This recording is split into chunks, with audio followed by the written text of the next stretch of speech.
Remember Northside and Wera, as Tim mentioned, I'm a husband, I'm a father, proud member of Alpha Phi Fraternity Incorporated. And I was able to go on this amazing trip, and with Tim and Ron, they put this Sankofa 360 project together. And as Patricia mentioned in the actual film, like, it's always been a dream of mine, like, we all got these bucket lists, right? We got these things that we want to accomplish. And Africa was just one of those things that would just never happen. It would just always be on that bucket list. Something that I would always yearn to do. I'm all about my black people and where we come from and everything. So it was just always on the list, right? So this just made it real, the possibility, and it was an amazing experience, right? Like, I'm well aware that, like, we as African Americans, we're not represented well in television, right? You know, we're gangsters, we're drug dealers. We've all been shot. I got like 7 baby mamas and 13 kids I don't take care of. But that's just not the average narrative, right? You know, but that's how we're perceived in the media. You know, it's the same thing that we get from Africa, right? We get pictures and perceptions of everybody's poor, kids are starving, the bellies are big, their arms are small, they got flies on their eyeballs. And that's just the narrative that we receive, right?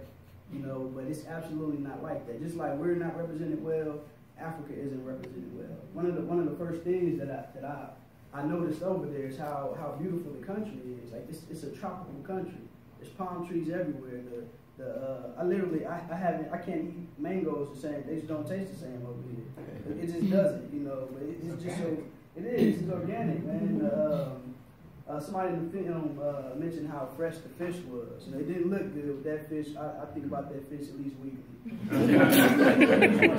know, but it was amazing, right? So, with all these things that, and this was just Ghana. We only got a chance to see Ghana. You know, this is the whole continent that we're talking about. So with all these amazing things, the people was amazing. You know, the food was great. The weather was nice. It's not as hot as you would think it was. It's not as many mosquitoes. I don't think I seen a mosquito while we was over there. But we got all these great things to offer the world, and why don't we think about Africa as a vacation spot, right? You know, like when we think about going on vacation, like my wife and I, we're going to Jamaica. So why didn't we think to go to Africa somewhere, to Ghana, to Nigeria? You know, why don't we think that? You know, we'll go to Europe, we'll go to Spain. That's something to do. Why don't we think about Ghana? You know, and it's because of the narrative that's been written, right? We see feed the children. We see that everybody's over there starving, everybody's poor, they're barefoot. And granted, there are those type of areas there, but we have those type of areas here too. You know, we have destitute areas where everybody's poor, down and out, the panhandling. They need a leg up, right? But we don't magnify that, and that's not what America is. We don't have that perception.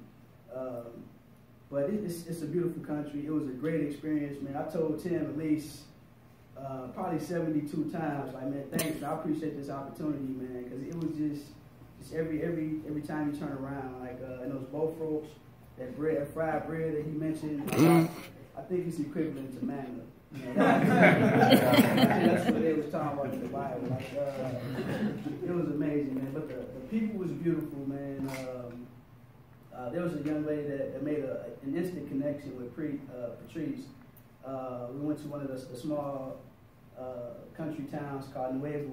You know, and this is the time where there is a lot of poor people. The kids were barefoot, but you couldn't tell them that they was poor. Like, their spirit just magnified. Like, just seeing their smile. There was a kid that had a stick and like a tire without the rim inside of it. So a regular old tire and a stick. And he's pushing that stick in the dirt. He's running around, and he's just having the time of his life, right? So this is where the young lady that made a connection with Patrice was from. But you'll think that they was big sister, little sister. You know, it was just like that welcome home feel that people talk about.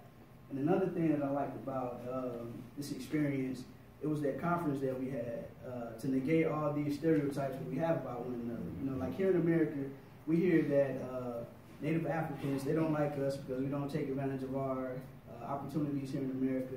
We're lazy. Just the perception that we have in the media as black people, period. Right? So, and then we have those perceptions that everybody's poor and all that type of stuff.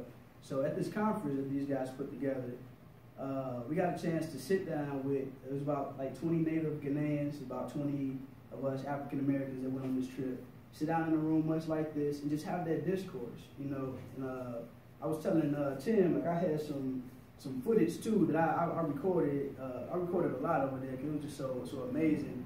And so I was looking at this footage, and it was literally at one point like a African American Ghanaian, all around the room, you know, and they were just engaging in discourse.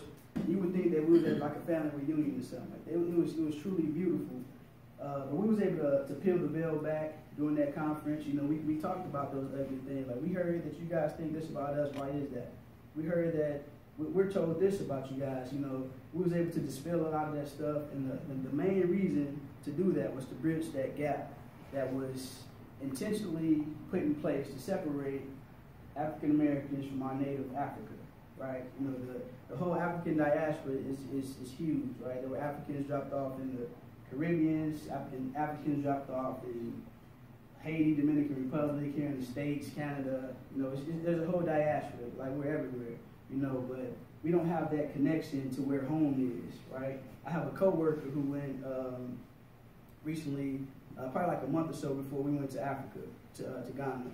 I have a coworker who went to, I think she's from Ireland. She went back to Ireland, so quite naturally, when she got back to work, everybody's asking, how was your trip? And one of the things that she said stood out to me. The trip was amazing. I have a cousin over there, she's a singer, who was able to go to one of her concerts. And that just stood out to me. Like, you're able to go to a completely different country and have an experience with a relative that you keep in contact with. You know, it just stood out to me. And we don't have that. You know, we go back there, we like, okay, cool. You know, but we need to. And it's programs like this, man.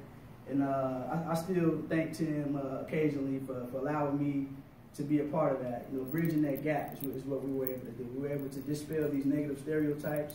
We were able to have true and genuine discourse with our brothers and sisters over there in Ghana. And we were able to have that experience and to bring it back and to share it with folks. It's absolutely necessary. You know, it is completely beautiful. I definitely plan on going back over there, hopefully with these guys. If not, I'll hitchhike or something. But yeah, I will definitely make it back. And I'm trying to think, like, there's just so much, you know. I know I don't have a lot of time to you, but it's just a beautiful experience. It's absolutely necessary to be able to do that. People were friendly, and there was a point when we were at the mall, right? We were just eating at the food court. And this was a mall that right was our downtown Indianapolis mall, Circus Center Mall, just upscale, you know, everything. There's a TV in there for I think it was like 50,000 CDs, which is equivalent to about $4,000 or something like that. The math might be wrong, but it was about a $4,000 TV. But it was a pretty upscale mall. You don't think about this type of stuff when you think about Africa, right? You know, but we was in the food court and just eating, chilling, and then there was a moment where we just stopped and realized. We just looked around the room like we're not the minority right now. This mall is filled with black people. It ain't just this store. This mall is filled with black people, man. It was a beautiful experience, man. But this is just the tip of the iceberg, though. You know, like the more and more we go over there, the more relationships we'll build. These guys are not only just taking people back over to Africa. You know, like we went to one of these small developing towns like Nuevo, where you know, they can use a helping hand. Excuse me. And they was showing us around the village, and they showed us this. It's like a concrete structure, right? Like a shack that had just been built.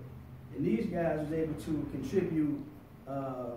Not sure what to call this machine, but it's a machine that they use to like grind their vegetation and to create meal and whatever else they use it for. They eat fufu. It's made from a cassava plant. And but they was able to grind it up with this machine that these guys was able to. Church name is Shawn. Wait. Grind it up with the machine. Grind it up with the machine. But this was something that was absolutely necessary for not only this community, but they was able to outsource it to surrounding communities. But it was just beautiful. Thank you so much.